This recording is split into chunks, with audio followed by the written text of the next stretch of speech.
நம்மாழ்வார் மற்றும் மதுரகவியாழ்வார். நம்மாழ்வார் 9ஆம் நூற்றாண்டில் சார்ந்தவர். நம்மாழ்வார் தூத்துக்குடி மாவட்டம் ஆழ்வார் திருநகரி என்னும் ஊரில் வைகாசி விசாக நட்சத்திரத்தில் மாறன்காரி உடையநங்கையின் தம்பதிகளுக்கு மகனாக பிறந்தார். இவர் திருமாலின் படைத்தலைவரான விஸ்வக்சேனரின் அம்சமாக பிறந்தார். பிறந்தது முதல் மற்ற குழந்தைகளைப் போல் இல்லாமல் சிரிக்கவும் இல்லை, அழவும் இல்லை, பால் கூட அருந்தவில்லை. அப்படி வினோதமான இக்குழந்தையைக் கண்டு மிகவும் வனம் வருந்தினர் பெற்றோர். அக்குழந்தையை குருகூரில் எழுந்தருளியுள்ள ஆதிபிரான் கோவிலில் உள்ள புளியமரத்தடியில் தொட்டிலில் கிடத்தி வேண்டினர். குழந்தையோ அனந்தாழ்வாரின் அம்சமான அந்த புளியமரத்தின் பொந்தினுள் சென்று 16 ஆண்டுகள் தவமேற்றியது. இது இப்படி இருக்க, மதுரகவியாழ்வார் 9ஆம் நூற்றாண்டின் முற்பகுதியில் பிறந்தவர். இவர் கருடாழ்வானின் அம்சமாக தூத்துக்குடி மாவட்டத்தில் உள்ள ஆழ்வார் திருநகரி அருகில் திருக்கோளூர் எனும் திருத்தலத்தில் சித்திரை மாதம் சித்திரை நட்சத்திரத்தில் பிறந்தார். இவர் சிறுவயது முதலே இனிமையாக கவி பாடுவதில் வல்லவராக இருந்தார். அதனாலேயே மதுரகவி என புகழப்பட்டார். இவர் இல்லறம் துறந்து பெருமானை பாடுவதிலும் பல புனித கஷேத்திரங்களுக்கு சென்று இறைவனை வணங்குவதையும் வழக்கமாக கொண்டிருந்தார்.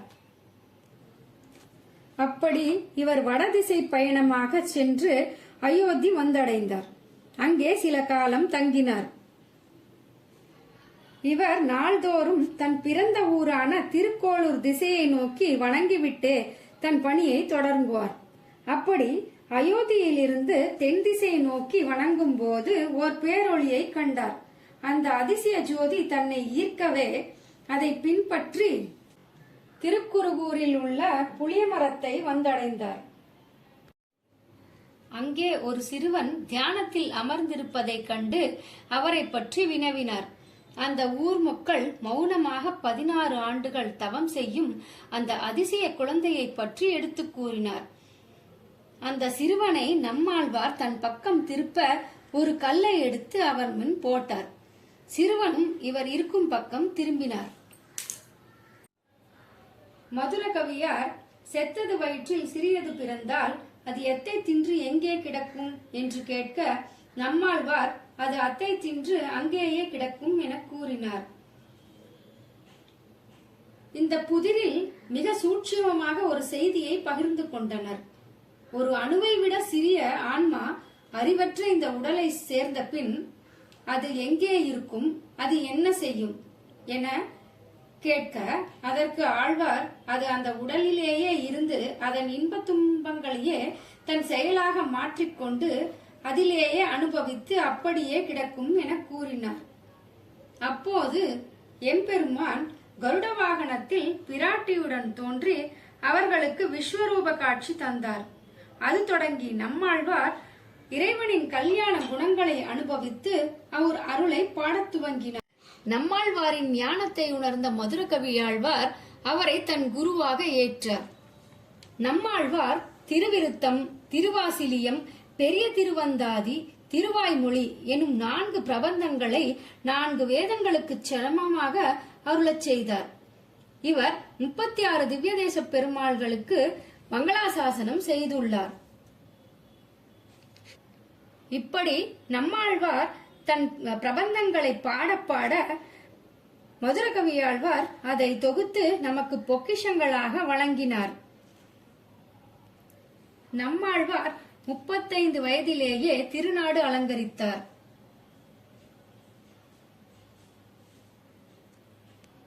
அவருக்கு அந்த புளிய மரத்தின் அடியிலேயே கோவில் அமைத்து நம்மாழ்வாரின் புகழையே தன் வாழ்நாள் முழுவதும் பாடி பரவசம் அடைந்தார் மதுரகவியாழ்வார். மதுரகவியாழ்வார் 4000 திவ்ய பிரபந்தங்களில் 11 பாடல்கள் மட்டுமே கொடுத்துள்ளார். அதுவும் நம்மாழ்வாரை புகழ்ந்து பாடியதாகவே அமைந்துள்ளது.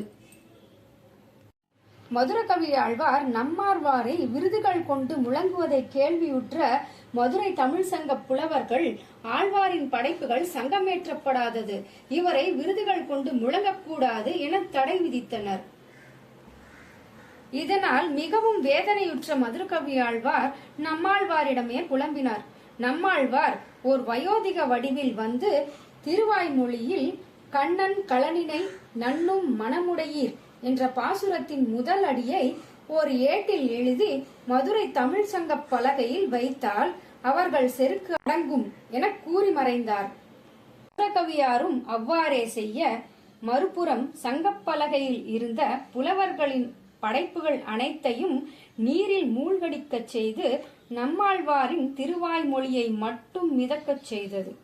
சங்கப்புலவர்கள் நம்மாழ்வாரின் பெருமையை உணர்ந்து அவரின் பெருமையை பாடி பாடல்களாக வெளியிட்டனர். அவர்களும் மதுரகவியாருடன் சேர்ந்து நம்மாழ்வாரை விருதுகள் கூறி முழங்கினர். இப்படியாக நாராயணர் அல்லாது தன் குருவை மட்டுமே தொண்டு செய்து அவரின் புகழை மட்டுமே பாடி ஆழ்வார்களின் வரிசையில் சேர்ந்தார் மதுரகவியாழ்வார்.